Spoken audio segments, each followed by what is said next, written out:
All right, guys, welcome to a new episode of 6 Feet Under with Mark Callaway. To start off this episode, we're going to crack open a nice Happy Dad. Get it kicking right away. Yes, sir. Yes, sir. Let's kick back, enjoy a Happy Dad on this episode with our fans. And guys, crack open a Happy Dad yourself and enjoy another episode of 6 Feet Under.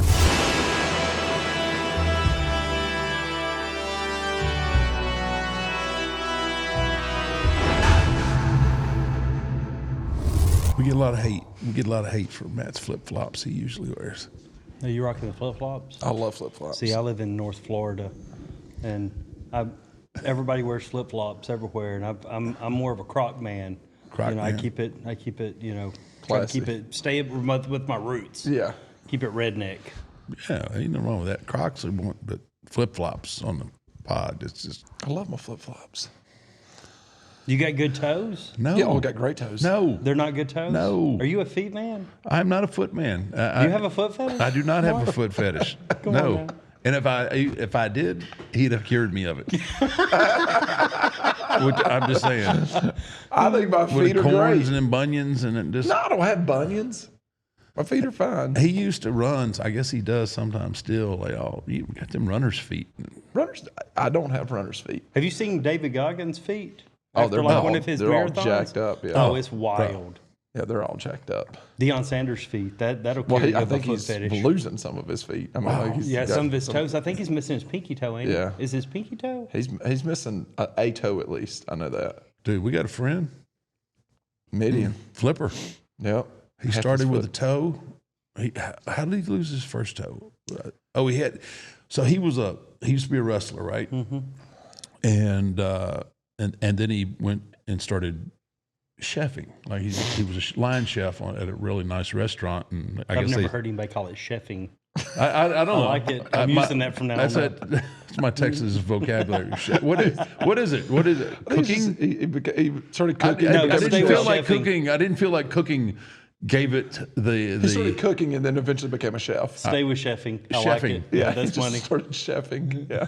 I just started something. Undertakerisms. But so I guess he'd be on his feet like 12 hours a day, and he got some kind of sore on the bottom of his foot. It got infected. That's called diabetes. Yeah, I think part of it was diabetes. Was it? And so he ended up losing the big toe, and then he had another accident where he dropped a big, the serving tray, where they stack them on there, the big metal ones. Mm-hmm. He dropped that on his foot, and he didn't have a lot of feeling because of his wrestling back injuries. So he didn't know that his foot was messed up, and he gets home, and his toes are all mangled, so they took a couple more off. So eventually they ended up taking them all off. How does he balance? He wasn't the most, athletic in the world anyway. But so he sends me he's in the hospital, and he's battled all this, and he sends me a picture of his foot, and he ain't got no toes. And I could tell by his text, like he was looking for like a little sympathy. Did he find the wrong person? He did. He texted the wrong person. He did. He texted the wrong person on the wrong day. Right. So I went and found a little meme of Flipper, Yeah. and I sent that back to him. And I think I got it. Yeah. Thanks, bud. So it's just a nub. It's just a foot with no toes. toes. Well, you remember the NFL kickers back in the day? They would kick, straight on. Tom Dempsey. Yeah. Right. Yeah. Yeah. So maybe he could find like a Career kicking. just straight kicking. Yeah, I don't know. I don't know if he does anything straight. No, I mean, He's gay. What? Not that kind of straight. Oh, I mean, he could be. yeah, he could be. I mean, I think he has some tendencies. Your secret's out, buddy. Yeah. He's had some wild nights. He may have slipped up. I may or may not know more details on that. I'm gonna keep those to myself. But You got some of that nicked over there, don't you, Justin? that's actually pretty good. I got the berry lemon ice. It sounds like something you would get at Starbucks, or Right. something. But that's good. well, yeah, we got designer nicotine pouches here. Yeah. Our sponsors are bougie. We have to have Nicked. bougie. My nicked. There we go. Here we go. We're coming in hot. Coming in hot, boys. I'll be getting a call from my publicist. I'm so full of shit. I don't have my a publicist. The publicist. I was like, dang, man. I know. Man got a publicist? You got a publicist. I can't even get an assistant. This man's over here shitting in high cut. I'm telling you. So you said you live in North Florida, but your Yes, accent is much southern. Yeah, so I'm active duty Air Force. Oh, you still? I'm still active okay. duty. Yeah. Okay. I get out. I retire September the 1st. Okay. But I'm going to be doing a Skill Bridge thing.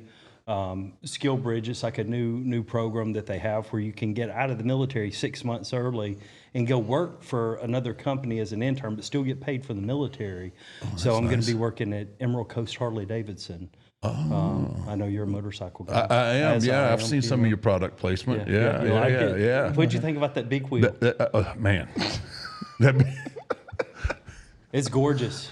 yeah. It don't- yeah. it that don't- big, the big bagger that you the last one you had on. Yeah. It's bagged out and everything. Now, it's a gorgeous bike, Yeah. but riding. Have you ever rode like on airbags? I have. Yeah. They're not the most. I mean, they ride kind of like a log truck. Yeah. But I mean, it's a trade-off. They look gorgeous. Yeah. I just bought a 24 CVO Street Glide. How's that? Oh, I love it. Yeah. Love A it. little bit of suspension in it. Yeah. I can pop it up in second gear. Oh yeah. Yeah, there's nothing cooler than somebody on a bagger, toting the front wheel. Yeah, that is cool. I rode a lot for a long time. Then when my back and everything started bothering me, I ended up selling all my bikes, and Jesse from West Coast Choppers, he doesn't live far from me, and we were talking one day, and he was talking about riding and asking if I still rode, and I was like, nah, man. I go, and my back just bothers me too much. He goes, you do know they make bikes with suspension in them, right? I'm like, I guess that's right. Well, I never really thought about it, but because all my bikes have just been rigid, and I mean, I can't do that anymore. Yeah, that CVO though, it's got a knob on the side where you can adjust the suspension whether you want it hard or soft. Yeah. See, What'd you ride on Netflix the other night? that was a bagger. Yeah, that was like a Road King kind of deal. It was it was custom up a little bit. They had a fog machine on it. A fog on the machine bike? on the bike? Yeah, they did. Yeah, and I told them right away. I said, "We're not starting this. I'm not starting a fog machine, and then ride around the ring shooting fog, and then have to come back around through my own fog with a 4 foot wide ramp." That was tight space. Yeah, I said fans reaching out, grabbing I at said, you, and everything else. That's all I could think about once they put people in the building. It's like, because when I rehearsed it, I was like, "Damn, this is tight." And That's how I like it. yeah, I like it tight usually, right? I do, but not on my entrances where I'm riding a motorcycle and someone On the biggest night of Monday Night Raw ever. right? Yeah, in front of 280 million people. I wasn't talking about ramps, by the way. Oh, really? Yeah. Oh shit. Yeah, I digress. You get it. But yeah, that's all I could think of was somebody reaching over that railing and grabbing my hand and me slipping off the clutch and taking out 3 or 4 kids at It'd be a bad ringside. day. That would not be good. Did you fog see that video disappears. that I did with that dude with one arm? Dude, I was so confused. Like, 'cause, you start the video out and he's talking to his wife about it and said, "Yeah, my husband has one arm and he rides." And I'm thinking, like, so now I'm trying to figure out, like, does he ride like a suicide? No, he couldn't do a suicide. That was exactly how ship. I was like, how's this work? Yeah, I'm trying to visualize it, and then he goes and gets the guy, and so it's incredible. Like, so I mean, he looked like the Terminator. yeah, He literally, did you see it? No. This dude, he rides, he still rides, he's a Harley guy, and he got his arm ripped off in an industrial accident. And I went to a motorcycle shop, and this woman I was going to check out, I think she was hoping that I would browse around a little longer. And she was like, "My husband, he's a huge fan. He's on his way up here and really wants to meet you, right?" Well, I get this a good bit, And usually I'm like, I got to go, because generally it forces you into an awkward situation. Absolutely. You know what I'm saying? Yes. Like anytime I've ever waited around, it is so awkward. It is ridiculous. But before I could say anything, she was like, "He's only got one arm and he rides motorcycles." And I said, "Nah, I'm intrigued. I believe I'll wait." And I'm hooked. stuck They got me. You got me. I bit. Me I up. bit. But he's got this extension that he puts on his arm, and he just hooks that arm into the bike, and then everything else is left hand. Yeah, I was trying to look at, like, it's like one of the, I've seen them, like it's like some of the way they do some of the light riggings, you know, where it's on his bar, and he puts his prosthesis in there. But the thing is that the throttle is on the left side. Like the throttle is normally on your right side, right? Yeah. So his throttle and his brake, or was it? Yeah, his brake is on throttle and brake is there's no clutch. Yeah, and so there's no clutch. So he changes gears by just revving, feathering the throttle, and getting it the right RPM. But when he gets stopped at the red light, he don't have to engage the clutch. The clutch is automatically like engaged. Yeah, so that's it's pretty sweet. So every motorcycle he has to have them custom made at this point. Yeah, I'm working on it.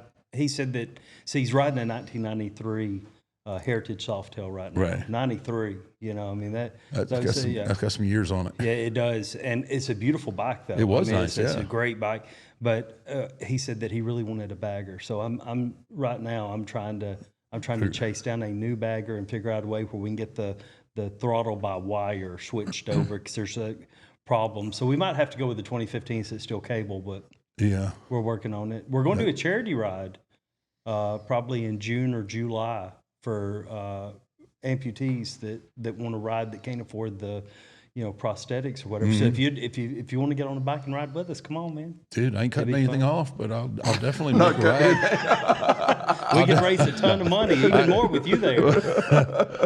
Yeah, well, shoot. June ain't got much going on. It's too hot to hunt, so way too hot to hunt. Too hot to hunt. Too hot to and fish. good cause. I'm always up for too cold at home. Mark Chestnut, where you at? You have a big heart, man. You've also got that young lady that you're trying to raise money for. What's going on with her? She's just got some kind of like crazy disease that she got diagnosed with out of nowhere, right? And it basically just eats her organs up. So she's lost one kidney, and then she's got the other kidney failing. And she told me when I posted that video the other day, it was her GoFundMe was at $10,000. You know, most people that do GoFundMes, you're always like, is this going to the right thing? But after watching her videos and then talking to a couple, because I always try to verify. Sure. Right. I'm making sure that people that I'm throwing this out to ain't getting scammed. Right. Because there's plenty of people out there, and people are good at it. People are good at scamming others. And after I verified it and everything, I posted that video and I said, hey, it's going to do well. We're going to help her out. And I think we met the goal in like 38 minutes. She had it at $50,000. Awesome, I think it's at like $140,000 right now. Wow. Dollars. And she told me the day after, she's like, sorry, I'm just not getting back with you. She's like, it's been, pretty emotional. She's like, I was honestly, I was fixing to do the video on, basically, saying, hey, forget my treatment. Like, let's get things set up to where my family's going to be fine without me here, So and she's got 4 kids and everything. Yeah. So that's heavy. It really is. Man, you're doing the Lord's work, man. To be able to use your platform to give back is, I think, what really matters. You know what I mean? Oh, The likes and the money and all that stuff is great, but to be able to do stuff like that. I truly believe that's what we're here to do, is help each other when needed, you know. Regardless of who you are, what background you come from, I don't care how much money you have or don't have. Everybody's going to end the same way. Yep. Getting lowered into the ground. Yeah, we don't make it out. No, ain't nobody making it out alive. Yeah. I think people lose sight of that fact a lot. I do too. I wholeheartedly agree with that thought. Yeah. And to be able to use your platform for good is the big thing. You know what I mean? Yes, sir. And that's what you're doing. So you're active duty Air Force, and you're making videos on the internet. What made you start doing these videos on social media? I've just always liked to entertain people. I mean, you could probably relate to that, being an entertainer yourself. It's like you've always been drawn to do it. Right. Like I want to see people laugh. I want to be the reason I walk into a room and somebody laughs or smiles or whatever. And I don't know. I just one day I was scrolling on the internet and I seen dude about my age telling a joke, and it was horrible joke, horrible delivery, and the video was stupid viral, and I said, man, I can do better than that. And then I did. I did. But it's a learning curve. I mean, it took me about 2 years to to grind and post 2 or 3 videos a day until I finally figured out what worked and how it worked. Yeah, that was my next question. Is because you have a very unique. I think you have something that really people identify with, right? Mm-hmm. You show your clip, and it immediately sets off a reaction in your head, and your reactions, are just I just say what you're thinking. Exactly. You say what you're thinking, and then you move on, and then you go to whatever else you want Which to talk will about. get you in trouble sometimes. Oh, believe me, yes, believe me. You can think it all you want to, But you better not say it. Yeah. Oh yeah, absolutely. But I don't think you really you stop. I think you've kind of figured out that sweet spot now where you stop. Oh, I hold a lot back. You give them the look, the eyes. They know. They know. You know the gag. Some of the best punchlines is the punchlines you don't have to deliver. yes. It's just like. It's like horror. It's like horror. The theater of mind is far better. Like the old Alfred Hitchcock stuff, I always thought was far more scary than the Jason stuff because they didn't leave anything for the imagination, right? Listen, did you know that your toes can auto amputate for no reason and there's nothing you can do about it? I didn't know. Well, now you do. I do know. And where do you actually get this information? Because I feel like some of it is borderline possibly not true. No, it's true though. You do some Now, research on oh yeah. Yeah. In this fact-checking world, you have to. Oh yeah. Oh, they will let me know if I don't. I've gotten a few facts wrong. Yeah. And they let me know, by God. And I'm like, yeah. I don't even address it. I'm like, I one up, Oh yeah. We'll just roll on. We'll just make another video today. With me, it's like dates. Like if I talk about in my stand-up show, like if I say, well, I wrestled so and so and such and such year, oh, they come at me. I don't know why you don't know that you wrestled such. Well, maybe because I had 5,000-6,000 matches, and I don't remember everything that happened over a 30+ year career. But and I know the CTE is story. a real thing. You've taken some bumps. Yes, I've got a little bit of gray. I've got a little bit of gray matter up there. But it's the same. It's the same thing, man. It's crazy. Mark, of all of our sponsors, we probably get more responses for Bluechew than any other. Yeah. Guys, have a better time in the bedroom with Bluechew. Bluechew is the original brand offering chewable tablets that make all your bedroom activities just a little bit better. Yeah. Oh, yeah. Such as, well, Oh. No, okay. No details. Okay. Yeah, you know what Bluechew can help out with. I got you. I'm with you. Yeah, you know what it can help out with. Bluechew is putting its money where its mouth is and offering you a month free. Shut up. Oh, yeah. What are They they stepped thinking? up their game in 2025. What are they thinking? Oh, I have no idea. But all I know is they're not stopping until every creature of the night is, Firm. stiff. The process is simple. Sign up at bluechew.com, consult with one of their licensed medical providers, and once you're approved, you'll receive your prescription within days in discreet packaging, by the way. Yes. That's That's important. key. Yeah, That's key. important. You don't want the neighborhood Karen walking by going, "What's that on their front porch?" Then they're looking it up and then they're talking Maybe about Karen's husband needs some Bluechew and work her out. Bluechew tablets are made right here in the USA. God, I love an American-made company. And prepared and shipped directly to your door. Once again, discreet packaging. You can take them anytime, day or night, for breakfast, lunch, dinner, snacks, whatever you want. It's part of my daily vitamin regimen. You snack on Bluechew? Snack on Bluechew. So you can plan ahead or be ready whenever an opportunity arises. See, I see what you did there. Best part, it's all done online, nice and easy. You're not having to go to a doctor's office, no awkward conversations, and no waiting in line at the pharmacy. Yeah, nobody wants to get their steroids for their wiener at a pharmacy. No. Does it work? Well, creatures of the night, find out for yourself and get a month free. If you don't, you could be missing out on the best time of your life. Bluechew will not stop until every man is bricked up. Boom. Boom! Make life easier by getting harder and discover your options at bluechew.com. And we've got a special deal for our listeners. Try your first month free of Bluechew. Visit bluechew.com for more details and important safety information.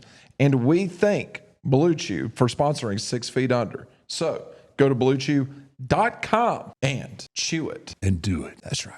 Thank you, Bluechew, for sponsoring 6 Feet Under. Man, I tell you what, it was, last night I was scrolling through a bunch of stuff and man, something really hit home with me. One of the videos that you've done, and I guess you did it twice, was the "Don't come to my house" thing. Bro, Man, preach. how often does that happen with you? It doesn't happen often, but when it happens, it is not good. Yeah, and man, I was sitting there watching, and I think I watched it a couple times because it is exactly the way I mean. No one has ever put anything more spot on the way I think about somebody encroaching on my property. The problem with it is everybody watches that video and they're like, oh yeah, you should never go to their house. Don't go to their house. And then everybody thinks they're the one off. Yeah. That's how just people think. They're like, oh, I've got something for him. I think this will be okay. But then, you talk about, I've got, like right at 20 million total followers online. If you take 1% of my following, that's a lot of people. Yeah. Yeah. And the potential for a goofball is high. And there's some crazy ones out there, man. We've had to have a dude arrested on 2 felony charges about a year and a half ago. Yeah, but the message is, and I don't think I think there's probably a lot of people that look at it and think, oh, he's kind of a dick, right? Right. But I don't want to come off like that. And you don't come off, to me, like somebody who understands, you don't come off at it, oh, you're trying to protect your family. But it's crazy that people have the audacity. Like I spoke at my church, it's been a few months now. And the very next day, someone shows up at my house, and it was not good. From the church? Not so they advertised me there at a men's night, and I gave a speech, or I talked with the pastor and everything like that, and then someone took it upon themselves, like, because you see a different side of me, and you pricked his heart. I don't know what I did, man, but I was about to.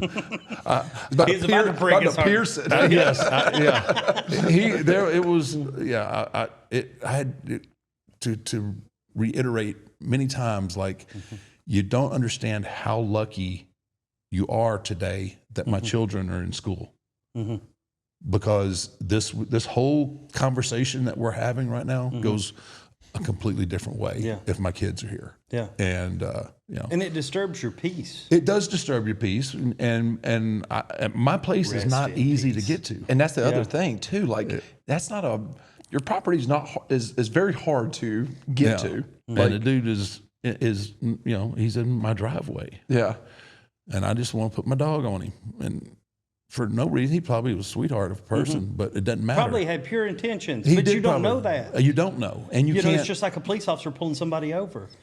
99 times out of 100, the person's going to be, hey, man, sorry, I screwed that up in traffic, and want to see that police officer go home safe to his family. But there's always that 1% that, hate them. He's a traveler. Yeah. He's a sovereign citizen. You're a sovereign citizen? No, I'm not a sovereign citizen.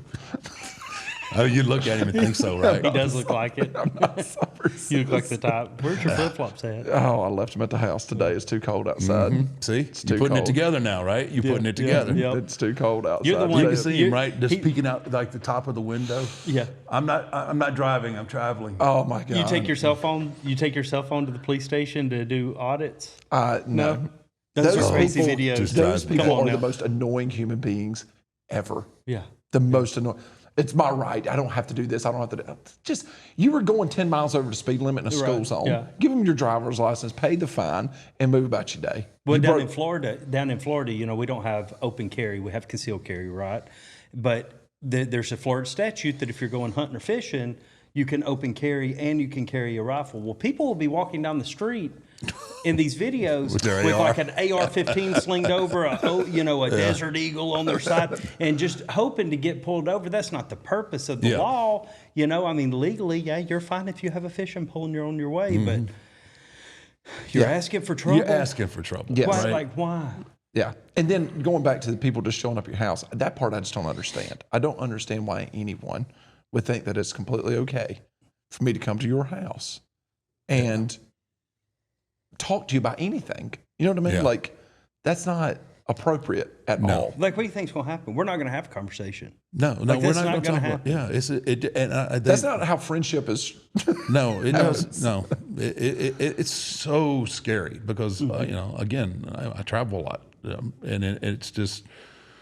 I'm not a scary person by nature, but I've gotten to the point where when somebody knocks on my door that I'm not expecting somebody there, it bothers me. Yeah. I'm like, what is going on right now? You know. Yeah, And everybody's like, well, you need to just move into a gated community. No, I don't. People just need to stop showing up. it don't stop. Yeah. No. Yeah. You get 2 gates. I live behind 2 gates. And they three still show now, up. but three now because my gate is finally finished. So there's 3 gates that they have to traverse. Good Lord. And yeah. Traverse. You like It's a that big word? word. Yeah, It's a $5 word. Right there. Yeah, I looked it up in my You took the thesaurus. holidays and read the Man, dictionary. didn't you? I got educated through the holidays. My brain rested. I got a little bit rested, but yeah. You're in good shape, though. You're in great shape. You've been doing that DDP I've been- yoga. You know what? I need Juicing? to. I know. I'm just doing the gas. Yeah. That's it. I just the hell with it. I don't want to wrestle. I just want to look like I can. I like it. That's it. Smoke and mirrors. Yeah. I want them to think. With that kind of mindset, it's going to turn into Saudi Arabia all over again. Brother. The Saudis have a way though. They give me a always- short memory. The Saudis give me a very short memory and a very nice flight over.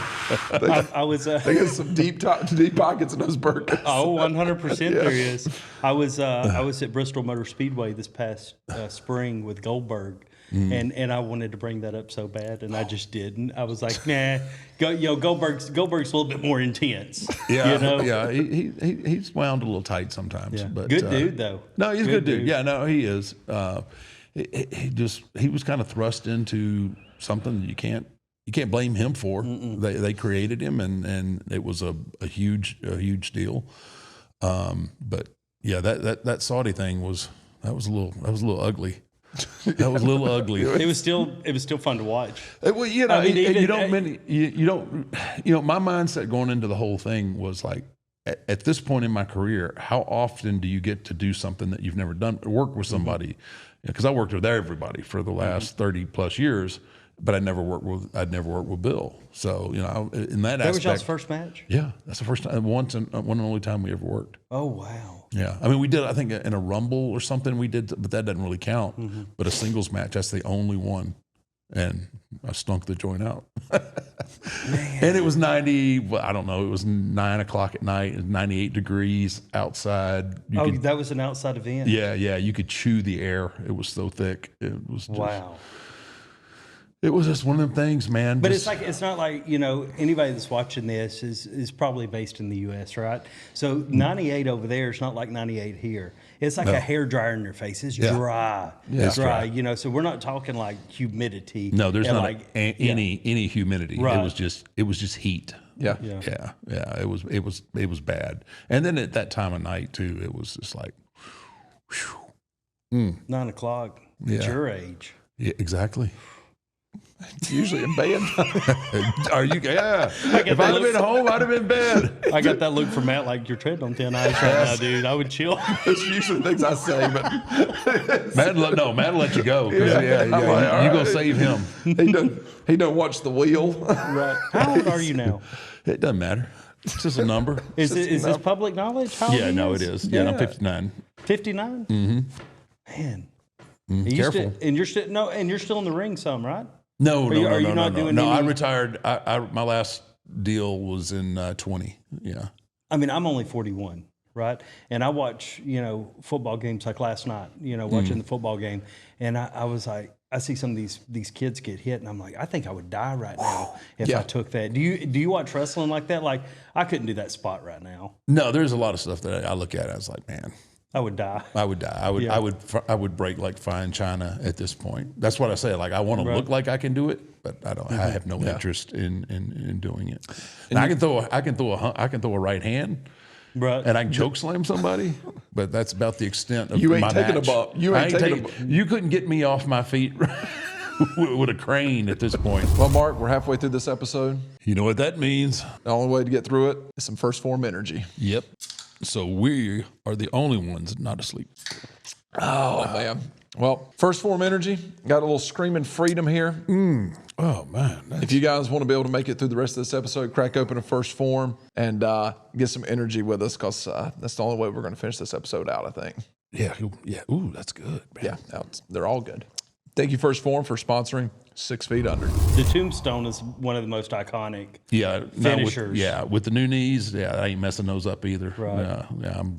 I don't have pain for. Well, first that would time. hurt your back too, because I mean everything gets compressed when you do it, or do you just go, It's my knees took most of it. Yeah, yeah. But now, like, all my issues are like spinal. So I mean, like my neck and my lower back. But sound like Mike Tyson is spinal. It's I broke my back. spinal. I broke my back. My spinal's broken. Whip your ass before the show's over. But yeah, you look at the guys today, though. I mean, just the stuff that they're able to do in the ring, it's insane. It's video game stuff, bro. It really is. Yeah, we talk about that a lot, where like the spot that Logan Paul did at SummerSlam off the rope was Craziness. absolutely. Well, you know, the one he did at the Royal Rumble when we were there, it was him and who else was it? Ricochet. Yeah. My oldest son's here too. Huge wrestling fan, by the way. I Right. don't know if we told you that. A little bit, yeah. Yeah. But that spot he did it at Royal Rumble with Ricochet, that was wild. Yeah, where they just come off the top ropes. We was sitting, I think, third row, you know, from the ring for that one. Yeah. That was a fun event. Yeah, he's Bray Wyatt's last event. You know. yeah. The athleticism it's off the chart. Yeah. It really is. They do things now just that they'll just sit there and I could do that, like things that I couldn't even imagine back in the day. The flips off the top rope's what's always blew my mind. Yeah. You know, I'm like, what if you over rotate or under rotate? You're landing on your neck. Yeah. I mean, we'll look back. If you go back to, I don't know which, it was WrestleMania, I think in Seattle, where Brock, who was 295 pounds, did a shooting star press onto Kurt Angle and came up short. And I was just like, dude, there's a second there. You go like, dude, he's dead. And if that wasn't Brock Lesnar, who had a 30-inch neck. yeah, that's the thing. Yeah. That neck his neck saved him in that situation. He's dead. It's a girthy neck. Yeah, it's girthy. It's a a sturdy neck. Matt knows a lot about girth. Yeah, it's a sturdy neck, pretty round. He's got a sturdy neck. So did you grow up watching wrestling, Justin? Oh yeah. Yeah. With an accent like that? Of You got course he to. did. You know, got WCW Saturday night with Hacksaw Jim Duggan and all the, you know, that was where it was at on Saturday night, watching WCW. And, you know, I didn't get into WWF mainly because my mom wouldn't let me watch WWF, you know, until I just had to start sneaking and watching it, you know, because you would have Sable on there and everything. Oh, and yeah. my mom, she would, you know, and it was right in the middle of the Attitude Era, you know, and she was like, no, just watch, you know, WCW, you know, and she's It's the Christian product. Yeah. The Christian product. The First Baptists are all watching. So I was torn, you know, when I first started watching WWF, you know, back in the day, and I still call it by its real name when we're talking about back in the day. You know, it's WWE now. Yeah. But you know, I was kind of torn because I fell in love with, you know, all the WCW, you know, personalities. Right. You know, Sting, Hollywood Hogan, the NWO, and everything. And then you know, I finally started sneaking and watching, you know, Raw. I would Right. record it on the VCR. I would, you know, Nice. I would turn it all the way down and record it, and then watch it back the next day, you know, whatever, and just absolutely fell in love with the Attitude Era, man. You know. Yeah. The Attitude Era, man, it was the closest thing to just the Beatles and Elvis that there was for us. Some of those rock star. storylines were crazy. I mean, I was thinking back the other day with Val Venus. Hello, like, ladies. Yeah. And then you had what was the guy's name that had the sword, and they acted like they chopped Val Venus's wiener off. Do you remember this? I do remember. What was his name? It was a samurai sword. Wasn't one of the Japanese kids, right? Yeah. I don't know if it was. Oh, gosh, dang it! Little skinny, like Japanese guy. Yeah, chopped his wiener off. Yeah, I choppy your pee-pee is what he said. Yeah. choppy your pee-pee. Who had that on their bingo card? Yeah. Undertaker, choppy your pee-pee. It's like, what are we doing here, guys? What are we doing? And every week you had no idea what was going to happen. No, you know what I mean? didn't. And No, it was you just didn't. and I mean, I've talked to him about this before, where it was like, you guys would have to leave an arena, and that ride home, there had to be moments where you were like, we'll never top that. And then the next Monday, yeah, you do it again. You know what I mean? Yeah.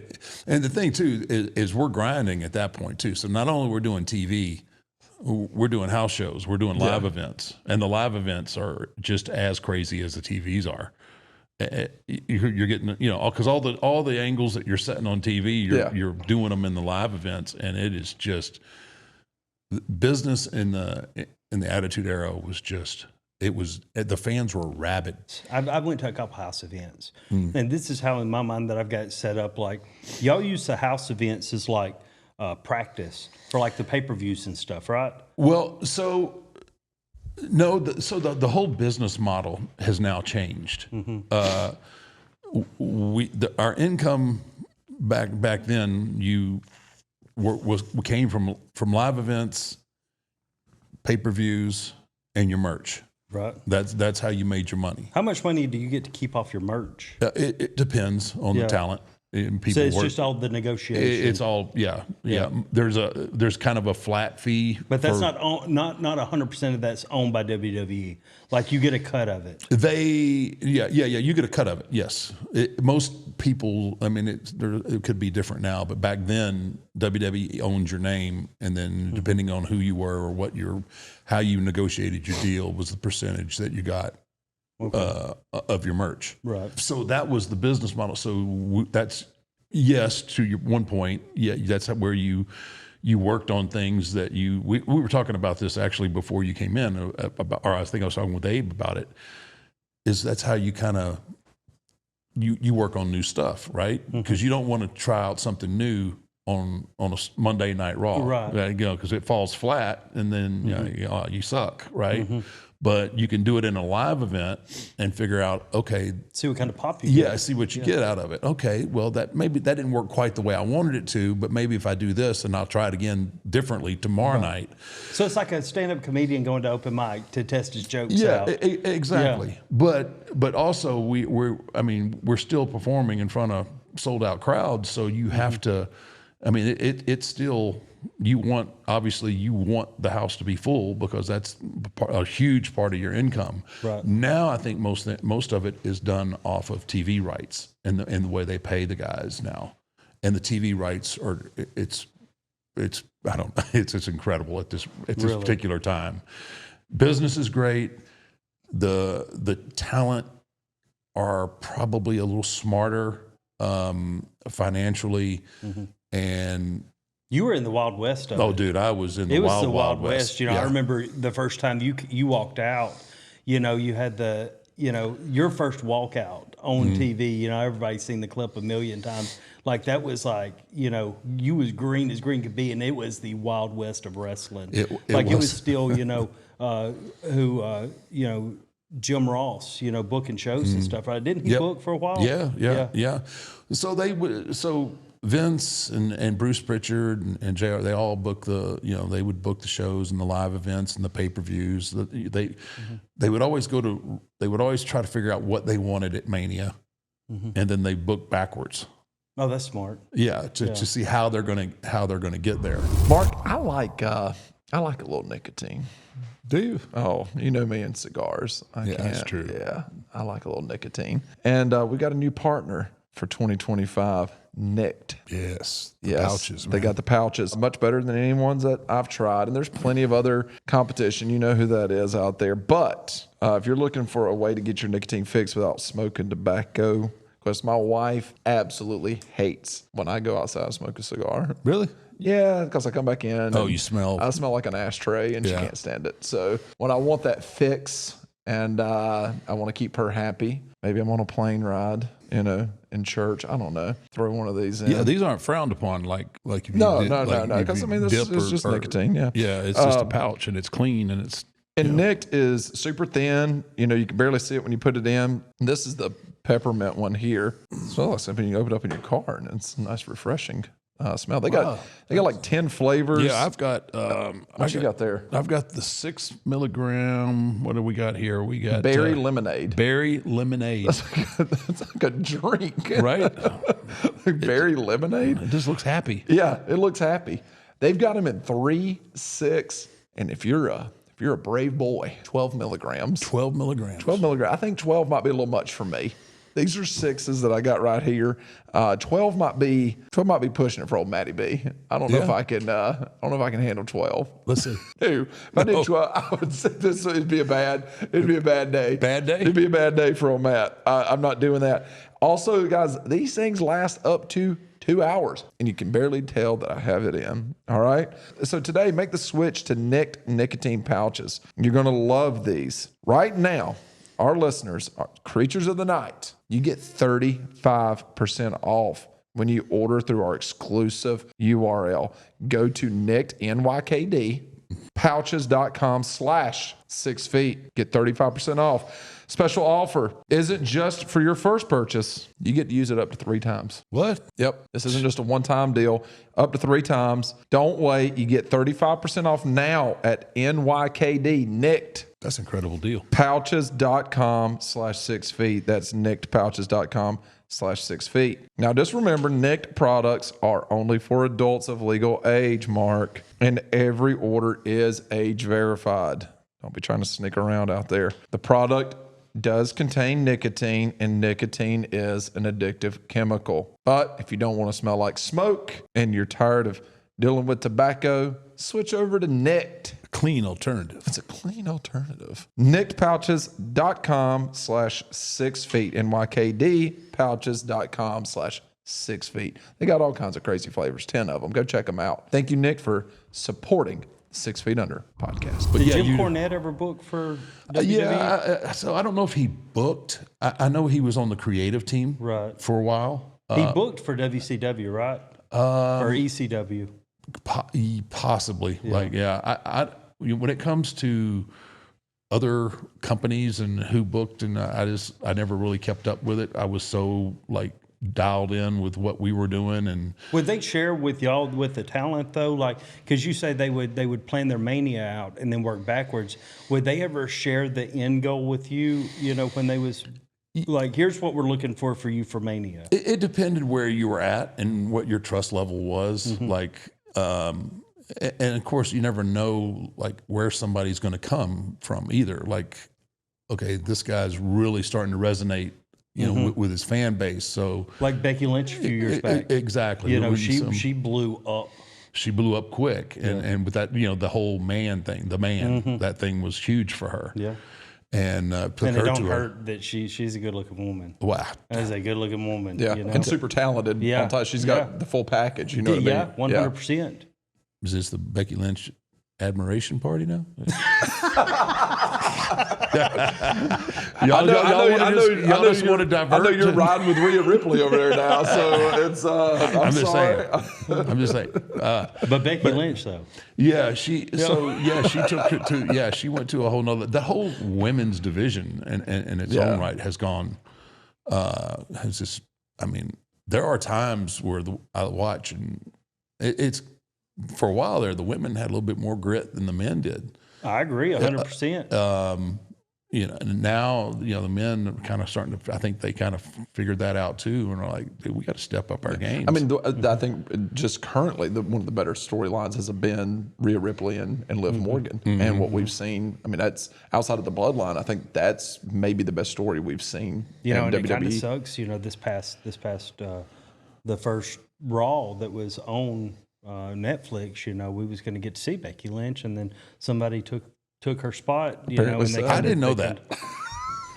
You didn't know that? I didn't know that. No, They don't I don't tell even you know stuff that like that's that? true. No, they don't. I mean, Is it true though? I don't know. I don't know that it's true. I mean, that's what the rumor is that right? I have no clue. You took. That's the internet She was rumor. supposed to come back and be there for the end of the match, and then you came in. That's the internet Okay. rumor. Way to take that away from us. Yeah. I'm just saying. He needed his spotlight. He couldn't. Dude, I was there for the first live Speaking Raw. of divas, I was there for the Dark Live Raw.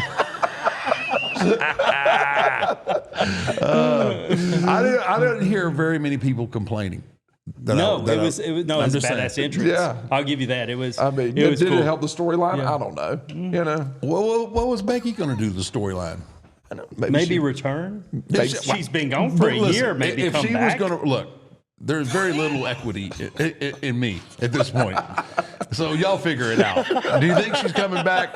Because if you think that they put me on my bike to have me out there instead of making her return, y'all are a little bit misinformed. Hey, that was a cool Raw though.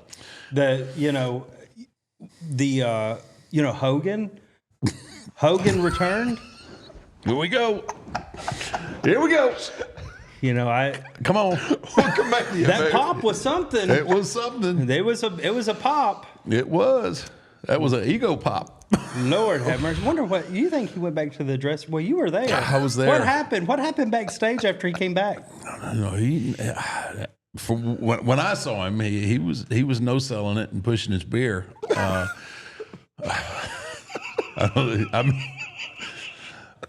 I didn't see him. I wasn't backstage when he came. Did you feel like giving him a hug afterwards? No. Here's Taker being a company man right now. Right. I was. Did you feel bad for him? No. Well, hey man, I got feelings. I got feelings for people. Like sometimes in life, things come back. Well, I mean, it's funny that we were talking about this last night. That with all the podcasts and all the books and everything, and everybody realizes that Hogan wasn't the guy that he was portrayed to be. Yeah.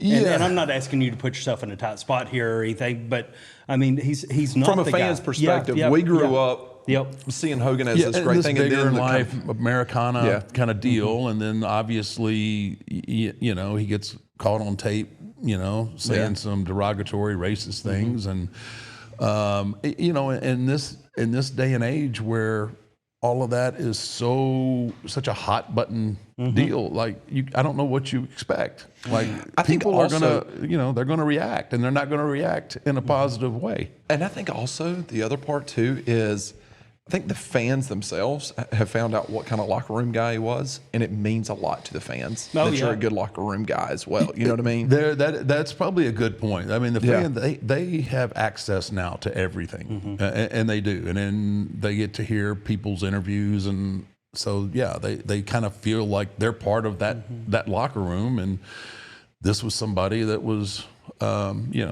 regardless of where he's at now. They kind of carry a grudge about it because, he's come back before, since all of the stuff with his daughter and all the racial stuff and all that, and he's came back and he's got positive reactions. It's just. But it's like with my stuff, people know when you're being inauthentic. Yeah. Are you just there? Are you just there to push your beer? Yeah. And I'm not talking about. I don't know him. I've never met him or anything, so I don't know anything personally about him. But I just know, from a fan perspective, probably, how everybody else feels too. Yeah.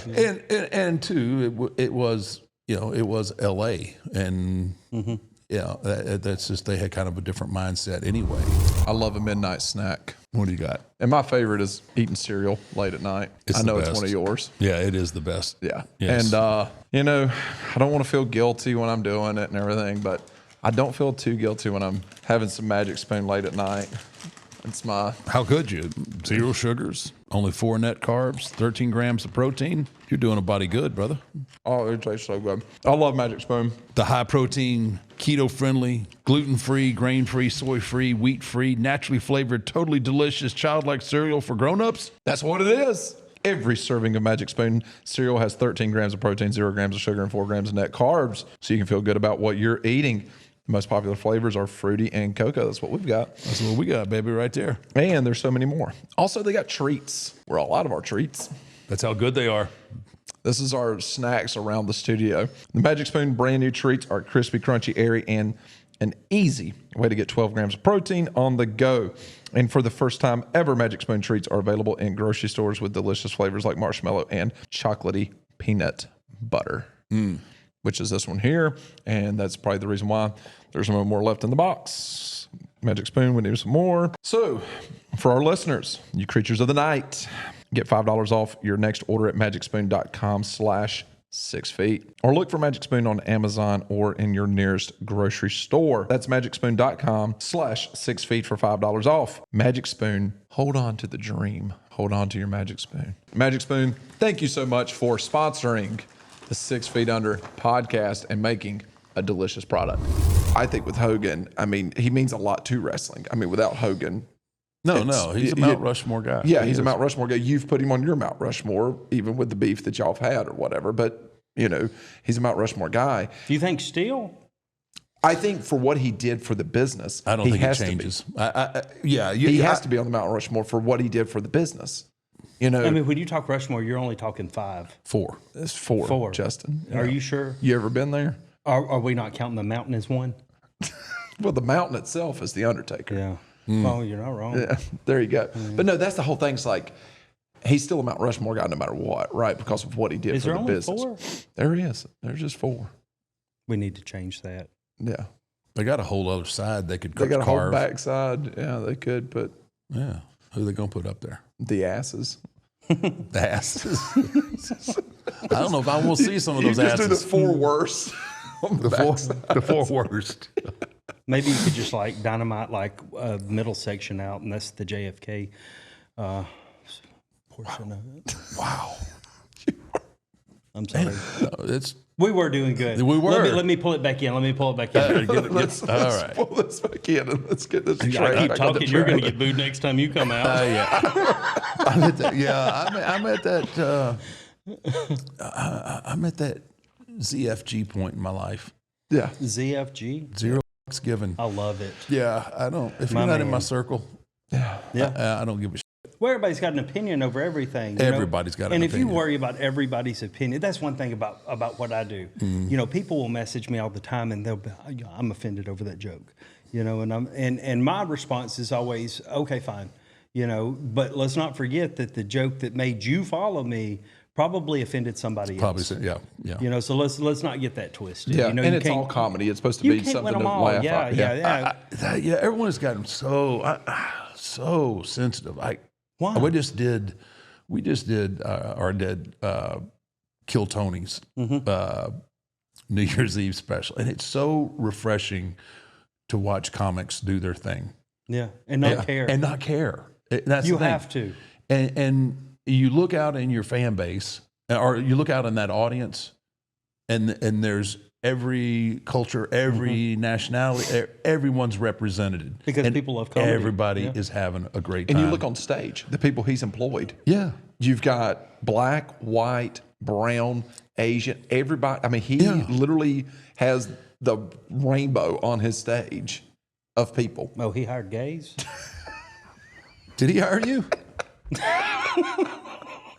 Congrats That's a on your great new job. venture. It's a great job. I love it. We're going to get hate for that, by the Yeah, way. absolutely. And we it was will. just a joke. But, you know, Tony, and Tony said what he said at the Madison Square Garden thing at Trump's rally. But yet you look at who he is and who he employs and who he's around and everything else. Doesn't and it's matter. like, That doesn't matter. yeah, people don't do that research. No, they You know don't what I do mean? that They research. don't do that research. They don't care. And they don't know how much he's done for the city of Austin in the comedy world and how much he's done. All those comedians that came in the green room that night and came to meet you, all of those guys were doing open mics. They were struggling and everything else. Tony Hinchcliffe made them a celebrity and had them, they're all got their own headlining gigs now. That's And- wild. And You're killing it. You should go on there. yeah, Do you want to you want to take you ever do stand up? Oh, I'm going to. Yeah, you should. I'm waiting until after I retire because I don't have time. Oh, right that's now. true. That's You the gotta- problem. yeah, You know, that I'm makes still sense. having to go to work. I had to take 2 days of leave from work to come here for this. So that's one thing people don't realize when I go do something or they see me at an event, I'm having to take leave to be there. Now come, March 1st, I'm not going to have to. Right. It's wide open. I can do whatever the hell I want to, so long as, Emerald Coast Harley-Davidson agrees with it. And I'll throw a T-shirt on and advertise for you while I'm there, Yeah, and it works out perfect. Yeah. So, I don't know. But after I retire, that's when I'm planning on leaning fully into the stand-up. Yeah, I mean, you have that comedic timing, and I think you're gonna kill it there too. Yeah. Plus, with your content on social media and stand-up, I think. But I don't know. I could see him on Kill Tony. It'd be awesome. 60 seconds. See, but my mind works whenever I watch Kill Tony. Like, I would almost want to negotiate like 2 appearances, and the first one me going up there and bombing on purpose, just so they can make fun of me. Yeah, well, it's entertaining. And then make the wrestling. right? Yeah, It's wrestling. Right, It's exactly. wrestling. Yeah, I want you to roast me after I'm done. Yeah. Yeah, that's funny. And Tony's killing it over there. That was that New Year's Eve was a fun night. I didn't know that Flair was on there. Oh yeah. So Ric Flair, not the night that I was there, but Ric Flair was on there another night, and he didn't. I don't think he understood the rules. What went, how the show went, and he got mad that everybody was being so mean to the comics. It's like, really? That's the gag, man. That's the thing. Yeah, he got pissed and got up and left. Oh, that's why he left. I saw the clip of him getting up and leaving. Yeah, he didn't. Yeah. He thought they were making fun of everybody? Yeah. Oh, my Lord. He thought that it was like he's like, why are y'all being so mean to this person? And it's like, that's the gimmick. That's why they're here. That's why they're here. They showed up for this. Yeah. They want this. I think maybe that's just how sensitive. Like, he's like, oh crap, I can't be associated with. He didn't want to get those Hogan He didn't want that. Of all people, Ric Flair's like, oh, I can't be associated with this now. No, what? This is the thing that I can't be associated with. I'm gonna walk off from this. But that whole. Like, even when we went and interviewed Trump, I mean, you can't pass up on an opportunity to interview the president of the United States, whoever it is, right? No. And it's like, you've got to be able to do that, whether people are going to hate you or not. That's what always has blown my mind, is like when people, you get invited to the White House, and people, no, I'm not going because I don't agree with your policies. No, you go. It don't matter who the president is. That's an honor. Yeah. I've been in the military for 19 and a half years now, and I've never stepped foot in the White House, never got an invite. I would love to go. It would be so cool to see the inside of that place, and shake the president's hand, no matter who it is, whether I agree with their policies or not. Right. It's still the president of the United States, but that blows my mind that people are like, not doing that. Yeah. If you get the opportunity to interview the president, no matter who it is, you do that. Yeah. No. Yeah, you have to. And you're going to get hate, especially if you're a celebrity, especially if you either way you go with it, you're going to catch absolutely. hate. Absolutely. I mean, if we would have sat down with Biden, there would have been a whole other group of people that would have hated. Mm-hmm. But here's the thing: that y'all are the real journalists now.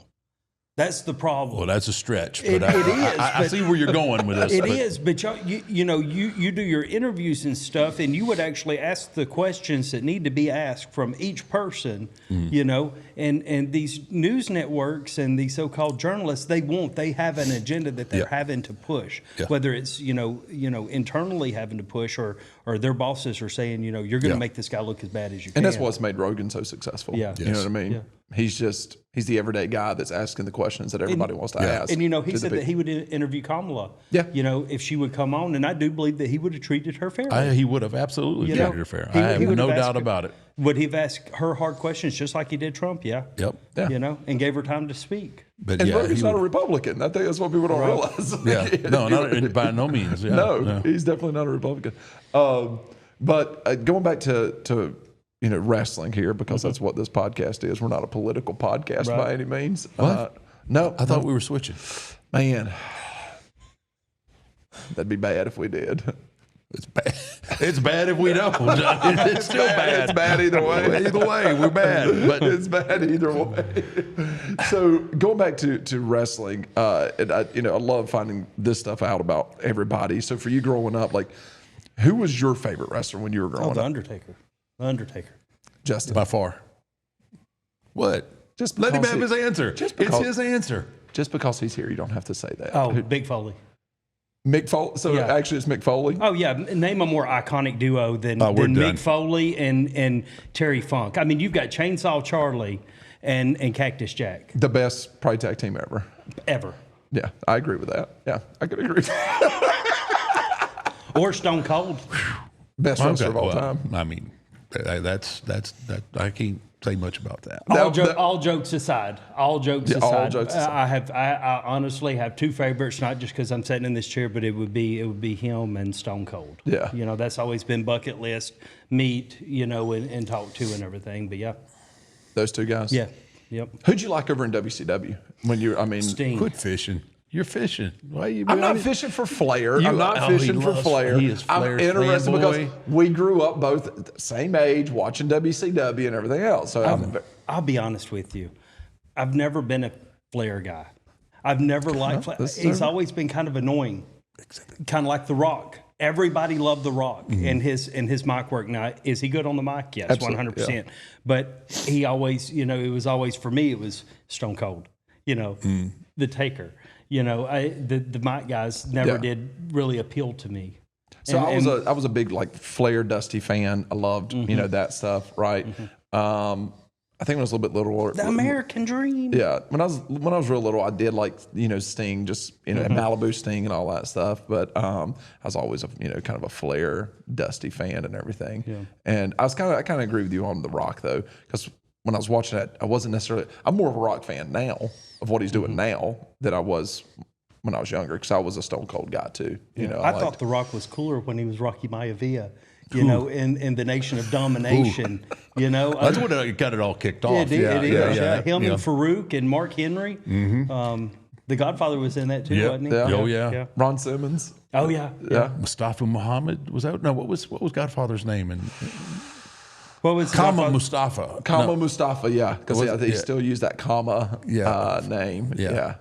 But Kama Mustafa. And then D-Lo. Oh yeah, D'Lo. D-Lo.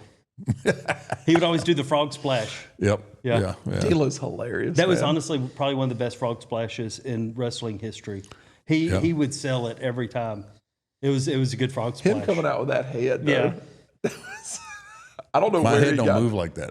Yeah, I mean, I don't know if his neck moves like that anymore either. But I mean, he came out with that head, and I mean, like a bobblehead, just walking down. It was, that was. There fun. was a lot of characters from that era too that like have kind of gotten forgotten. You Yeah. know, when he first got into wrestling, I was like, let me show you the wrestling I watched. You know, we Right. went back to, I think we started out in '98, watching Raw. And that some of the wrestlers are like, man, where's that guy at now? You know, and everything, because they just there's so many people Yeah. in wrestling now. They're all gone now. I mean, everybody's moved on, and except one. So kicking me out the door. I thought we had him out. Son of a keeps coming back. Oh, what do you think Cena's going to do? What's your opinion? What's Cena's last year going to look like, you think? Do you think he wins the title? Do you think he... I hope not. I know that sounds bad, and I don't know. You know, it's like I went back to that, whole inauthentic thing. You know, like what is your purpose for being here? You know, you've already showed that, you'd rather be in Hollywood instead of here. You know, and I get it. There's more money. You can make a better living for your family and everything. And John Cena, good dude. You know, Yeah. I love him to death and everything. But I hope that they don't. He's already paid his dues. I don't know how to really answer it. Yeah, no, I know. I know where you're going with that. He's on his way out. This is his goodbye tour. It Like, depends don't on. squash him or anything. Maybe let the fight end in a DQ or something.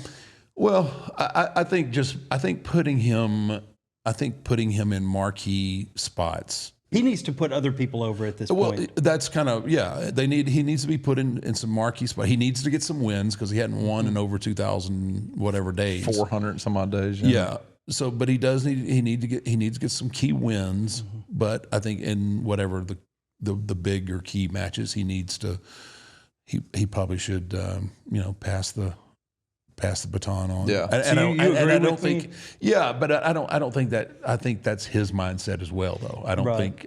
think by any means that he wants to get his hand raised every time going on the way out. I don't think that's not John's character. I think he wants to pay it forward and do the best, with this that he can do for the company. And don't get me wrong, I love that John Cena is still involved with the WWE. Yeah. Love it. I love when he shows up. I think it's so cool when you get those, when you hear the bell tone go off and you're not expecting it, or you hear the glass break, or you hear the doo doo doo doo. You're not expecting it. It's so cool to hear that and see these wrestlers, come back and everything. But keep it. Don't forget who's there every house show and every Monday night and every Friday night. Yeah. And that's I don't think he doesn't have that in his head. Like, he knows that he's going to pay it forward. Is Triple H doing all the booking now? Yeah, he's the chief content officer. How's he doing? He's doing amazing. Is it better booking than it's ever been? It's great. I mean, for what he has, as far as the talent, I mean, he's doing a phenomenal job. It's crazy for me, who came through the most, like, again, that wild west era, and even under Vince's hand, it was a Monday night was just chaos. And he would change it right up until game time. Yeah, you'd be like, say you had to cut a promo, and you're 45 seconds away from going through the curtain, and he was like, scratch all that. This is what I want, and you've got in your head, like, how I'm going to deliver and this. And if he tells you you're going to do it, you're going to do it. Yeah. I mean, but it was so chaotic. I don't know. Everyone is so chill now backstage. It is crazy. Like, I don't know that I could work in this environment. It is so chill. Really? Everyone is so relaxed. Everybody, not everybody. There's people back there shooting TikToks and crap. I'm just like. Did anybody ever like Vince would say, scratch that, we're not doing it? Was there ever any wrestler that was like, no, go f yourself, we're doing it the way you wanted to do it? I don't have any. Only person I could really think of would be Piper. Like, Piper did Piper did what Piper wanted to do. Yeah. So he was an outlaw. Yeah, Piper was an outlaw, and Steve probably had a few occasions where Vince might have wanted him to change something, but Vince. Yeah, but could Vince really control, like, because Stone Cold was like, arguably like the biggest thing in wrestling there when all that took off, right? Right. Like, could Steve had really said, no, I don't think that's the right way to do it, Yeah. You get, I mean, once you get to that status, you have a little bit more freedom to question, like, instead of go, okay. Yeah, you at that level, at the Rock level, Undertaker level, you get to say, you may not win the argument, and he still may want you to do it. But there are those occasions where you just sometimes at that level you'll just take the heat that you're going to get when you come back. Well, if that's the case, why in the hell did you let Brock Lesnar win that match? Well, I mean, also doesn't remember it. So. I don't really remember it. I got concussed and don't really remember the match. Oh, really? Yeah. Well, potentially concussed. We don't know. Shut up. But it wasn't like a Montreal Screw Job type situation. No. Had nothing to do with that. No. But you knew going in. I knew when I got to the Superdome that day, I was going over, and then through the course of the day, Vincent came and said, "Hey, we need to do this." But why for Brock? Well, so in Vince's way of explaining things, it was like, if not, and granted, I knew that I was on my last go. I didn't know if I was coming back the next year. Yeah, it was. I mean, my health, everything was was really starting to come into play, and I think he just didn't want me to get out with the streak unbroken. Like, that's wild. He just felt like it. Yeah, there was so much equity built into the streak. If someone beat it, what that would do for them. Brock was already established. I Yeah. mean, he had already had his run the first time, then he went, and then he conquered the UFC, and he came back. His explanation to me was, well, if not Brock, who? I'm like, what? And the selfish part of me, like I always knew in my head that the streak would be broken eventually. Oh, you knew it. I always figured, like I didn't know, but I mean, I figured at some point, and I figured if the right person came along, that would be the greatest thing that I could ever give anybody. Well, I'm not going to spoil it because Brian's got some questions to ask you too. That's one thing that's going to get brought up. I don't want to get too deep into it, but your question of if not him, then who? That's one of his questions. The Montreal Screw Job. Was you there for that? Yeah, I was. How was that backstage afterwards? Tense. Bad. Very tense. Did they talk backstage afterwards? So it happens. The screw job happens. We're all not Vince yet. Not Vince and his guys are not there yet, but we're in the dressing room. And Vince and Briscoe and yeah, they're not there yet. Okay. But I'm in the dressing room with Brett and Neidhart, Davey Boy, Sean's there, I'm there. They're kind of chirping back and forth, and it's there's just a lot. Brett was probably pissed at Sean. Oh yeah. He totally believed that Sean was part of it. And like I was like, oh man, this is bad. So I get up and like I go to get Vince. Vince has got to, he's got to do something. He needs to smooth this over. Yeah, there's got to be some explanations. We got to have this. Well, so I get up and I go out of the dressing room, and I was probably 20 feet, and Vince was already on his way, and he's got Bruce and Shane and Patterson and Briscoe are with him. So I go back, and then I throw everybody out of the dressing room that really wasn't part of Team Brett. So you're the mediator at this point. Sort of, yeah. So there was a bunch of people that didn't need to be in there for whatever was about to happen. Right. So I made everybody else leave, got them out of the dressing room. So again, there's Brett and Davey Boy and Neidhart.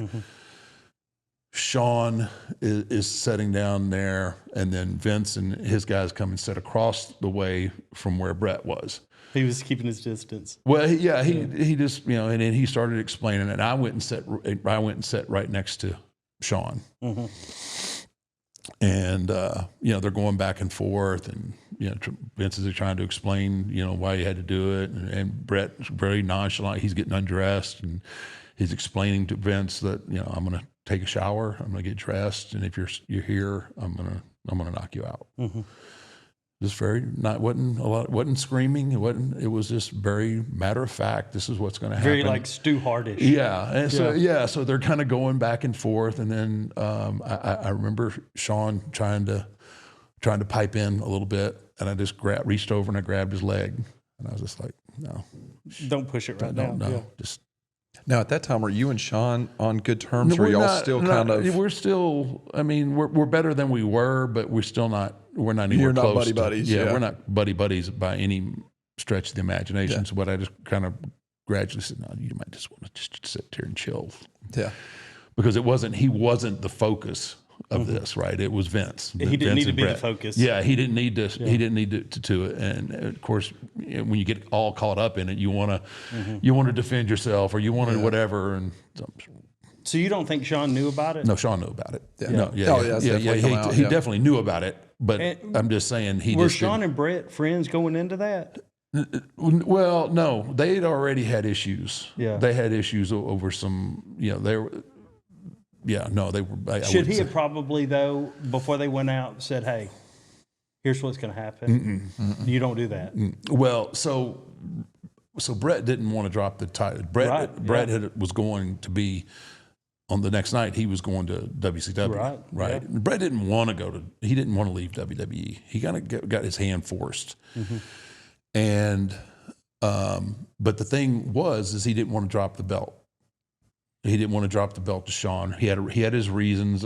You can go back and tell you all the details of Did what it was stem said. from the Iron Man, the Iron Man match? Well, it stemmed from just two egos that didn't Right. really get along well. Which was an amazing match, by the way. Yeah, it was The hour-long match. Those guys, man. Those two guys together in a That ring was were wild. they're magical. amazing. Yeah, they both of them. You know, they could have great matches with broomsticks, and you know, you'd be entertained. Right. But there was a lot of animosity already coming into it, and I think at one point Brett was going to drop it, but then he decided that he wasn't going to drop it to Sean. And you just couldn't let Brett leave with the WWE title and show up Going to WCW. Yeah, and show up on their show with our title. You just couldn't do it. So that's why the screw job happened. They had to get the title off of Brett. Because, I mean, it was a war back then. Oh You yeah, know, the yeah. Monday We're Night already War, man. we're in it at that point. And you've already dealt with the women's title being dumped in the trash can and everything else. Yeah, Lunder and Blaze goes over, takes the women's WWE, drops it in the trash can on there. So yeah, you couldn't let the WWE title go to WCW and let whatever they would do. It was just it hurt me because at that point I'm really good friends with Brett, and there's nobody that I'd ever rather work than Sean. Right? It's really an unfortunate situation. It just kind of circumstances led us to that point, and a really tough decision had to be made. And When he came out of the shower, was Vince gone? no, he stayed? Oh no, he stayed. Yeah, But Vince it never hit a boiling point. No, it did. Yeah, it did. It did. Yeah, Brett got up. Once he got dressed, he got up, just started walking across the dressing room. Everybody kind of stood up, and he launched a punch that I have no idea how it got through all these people. Hit Vince right in the temple, and Vince went down. That was it. That's I don't know wild. how. That's wild. I don't know how it got through. I have no idea how that punch got through, but it did. It was like Divine intervention. The Lord knew Vince needed punch. It happened, man. It hit him, and he went down like a ton of bricks, man. The Lord knew. And I was like, oh, It really happened. it did. It just, wow. I mean, he told him what was going to happen. He told him. Yeah, he gave him he forewarning. matter-of-factly told him that I'm going to punch you and knock you out, and then I'm going to leave. And that's exactly what he did. And Brett spit on Vince leaving the ring, didn't he? yeah. Everybody's in the ring, yeah. He broke some, I don't know, $10,000 monitors at the time. Yeah. Which was what. That whole scene. That was those little bitty TVs that would stick up out of the announce booth. Yeah, they didn't give those away, especially back then. They were, Those were pretty. the budget wasn't quite what it is now. I've got a question. I've got a question. With the tables, now you might not can answer this because it's like the whole magician trick. You don't give away. Is there like pins in the table that they pull before there's a spot on the table to make it come apart easier? On the announce booth. Honestly, I don't know how they do it, but I do know it depends on like whether or not they want. Like sometimes they reinforce the table so that it makes sure that it doesn't break, and then there's other times where what I would imagine where it's not as put together as well. If they want, they need some kind of big collapse. Because I've always thought maybe there's like just a couple pins in there, and like if you take the pins, it makes it way less stable, and the table just collapses. Yeah. Once there's a lot of force. There's been, I think there's been several iterations of the table. I know it's extremely dangerous a lot of times for the guy who's giving a bump out there because of the blowout of the table of the pieces. Oh yeah. Because of they shoot out. Right, like So the guy if they that stay takes sticking the up- bump, the guy that takes the bump on the table's in probably the best position, the safest. Because he's going down flat with the He's table. going to go down flat with the table, Yeah. right? Whereas when the sides blow out, if you catch one in the top of the knee, you're going to be in. I blew a few sides out in my day. You know what I'm saying? I'm sure you did. So I'm talking about sex, just so we're all on the same page. So we're gonna do something. Who's your Mount Rushmore of wrestlers? Ooh, Mount Rushmore of wrestlers. 4. You only get 4, it's not 5 like you thought. Man, Stone Cold Taker. Man. Macho Man and Hogan. Okay. I can live with that. I think Macho Man gets a little underrated a lot of times. I think a lot of people don't think Macho's. Oh, no. Can I change? I guess it's. I mean, Ultimate Warrior instead of Macho Man. I can argue with you on that one. Ultimate Warrior. Put Macho over Ultimate Warrior. I loved watching the Ultimate Warrior, and him having to do that promo too is one of my favorite. Where he is pissed at Vince. Why am I doing this? You know. And it was such a bad promo. Oh yeah, they were out there, man. His promos were a little different. Yeah, he was out there as a. It would be between the Ultimate Warrior and Macho Man. It's like whichever coked out wrestler you really want there, you know? Because I mean they were hyper, boy. Oh god. Oh, that's true. A true fan's perspective, right? Yeah. Who was tweaking worse? Yeah. Who was tweaking? It was me. And I'm the cream of the crop. Oh yes. No, We got a Undertaker Macho Man impression before we got GTA 6. That's why. no fentanyl in this. I'm pure, clean. All right, so we're gonna do something we've never done before. Okay. This is about to make the fans happier than anything ever. This is gonna make me happy. And it'll make you because I have no idea what the Bro, hell he's talking about. this is fixing to make. This is gonna make. This will be the coolest thing that I've ever gotten to do. So far. He asked me this last night. He goes, as a father, this is the one thing I'd please let this happen.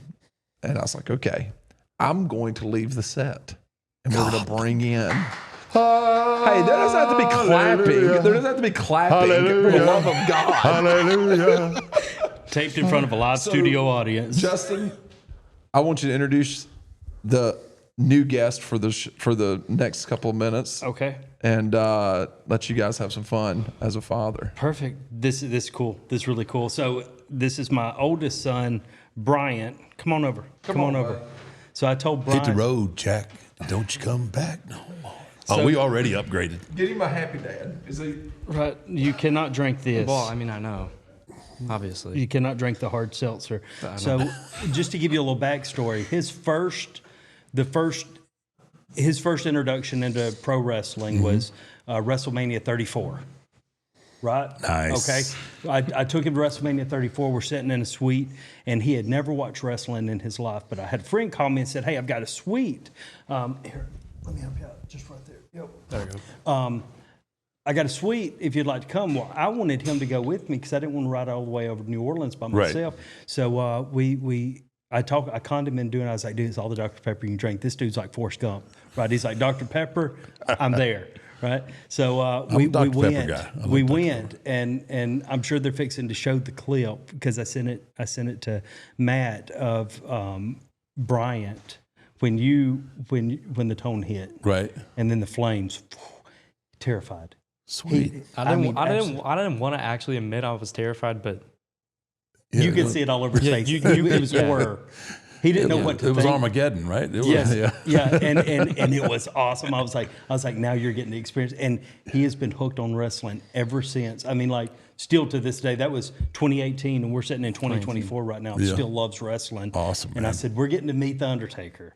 I want you to come up with a few questions that you can ask him. Okay. Yeah. So now's your time to shine. Here we go, man. Okay. And you're auditioning for, could be my new guest host. Ooh, let's go. I've been looking for one for a while. Okay. So I have like the most simple questions ever. Like they're so simple. First one I had, and you don't have to answer it.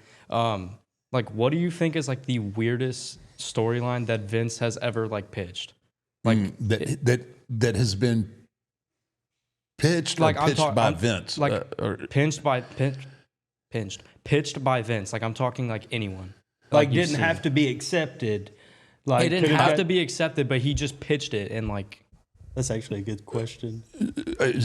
So pitched it for me for or anyone. Anybody? It had to be the whole Katie Vick thing. The where Kane. Yeah. Okay. That. Does that make sense? Which one is it? Katie Vick, where his dead girlfriend and he made love to a dead woman. Oh my God! That he was dipped the whole into necrophilia. Yeah, it was probably the worst moment. Right. in WWE Was history. everybody like, What? What? Why? Yeah, it's often considered one of the worst segments ever in WWE I don't television. know, some of those Val Venus segments were wild. Yeah, well, they were wild, and you there was a lot of innuendo there. But the Katie Vick thing was really bad. Yeah, it was. Just go back, check it out. Yeah, it's a good question. Yeah. Okay, next one. Let me go ahead. Can I just guess what your favorite Mania match is, like ever? Yeah, absolutely. Go ahead. 25 against Shawn Michaels. No doubt about it. Okay. Yeah. Do you have like a least favorite? Oh, good Lord. I got, man. Least How favorite long we got? Mania? How long we got Like left on this least tape? favorite- Least favorite Mania I match. got some real stinkers. I would probably have to go. Let me figure out what number it was. 7, 8. Probably. If you don't get it right, WrestleMania you're screwed, bro. Yeah, they'll kill me. You're done. Probably WrestleMania 9, Las Vegas, Caesar's Palace against Giant Gonzalez. It was awful. I've seen clips of it. Yeah, it's pretty. Yeah, it'll Brian said give it was you- pretty bad. Yeah, and that's giving it too much credit, Brian. Yeah. So it's Yeah. pretty bad. Yeah, that's probably my least favorite. WrestleMania 9, I pray to God he got it wrong. Please, I hope you got that number wrong. Is it 10? Wait. Snuka, Jake. No, I think I'm right this time. I pray he's not right. There's nothing that's going to make me happier. Anyway, He's nervous. As these guys, I was right. Gummit. I was See about to there? say, Man. like all the marks, I had to just like delete all the paragraphs they had. Yeah. Because they had like a full paragraph just written. Just Ready to roast you. Yes, yes, they will too. I'm sure there's plenty of other things that were said in this episode that they'll kill The me comment for. section is going to have fun. Oh yeah, Yeah, Oh, whatever. I don't doesn't They matter. always got something. Oh yeah, everybody's got an opinion. What was my other ones?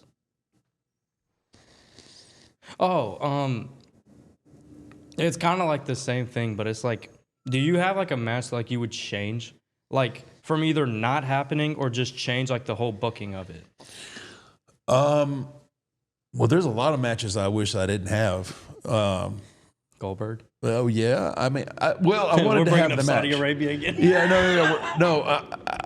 I wanted to have the match. I just obviously the outcome of it wasn't good, and yeah, Maybe the Brothers of Destruction in DX. Oh my gosh. that was in Saudi Arabia too. Yeah.